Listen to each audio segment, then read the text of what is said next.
Wakati mwingine katika soka ni lazima kusema ukweli. Haya ni maoni yangu, lakini naomba nizungumze juu ya kiwango cha Simba Sport Club ambacho mashabiki wamekuwa kisifia, lakini wakati mwingine katika soka ni lazima kusema ukweli hata kama unauma.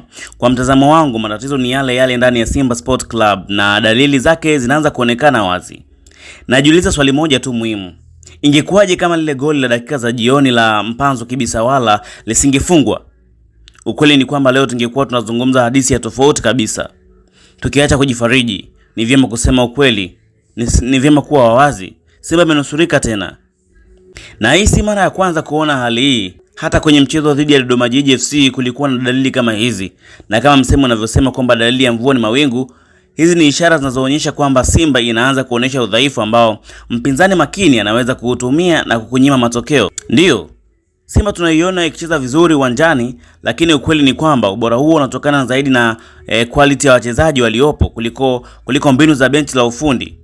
Kikosi cha Simba kina wachezaji wazuri mno, lakini kwa macho yangu mbinu za mwalimu hazionekani wazi.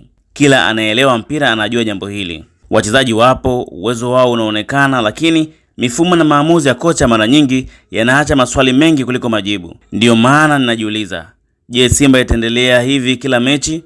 Kila mara mashabiki wakishika moyo kwa dakika zote 90, wakisubiri matokeo ya dakika za mwisho. Kuna wakati hata Simba ikishinda goli moja, hauna imani kama itaweza kulitunza mpaka mpira unaisha.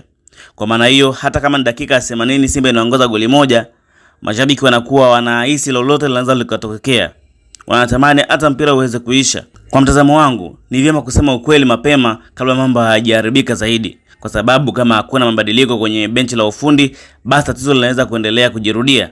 Maoni yangu binafsi kabisa, kocha ndio tatizo pale Simba kwa sasa. Wakae waangalie namna gani ambapo wanaweza kutatua tatizo hili kabla madhara hayajatokea na kuanza kumlaumu tena kiongozi wa Simba Sport Club.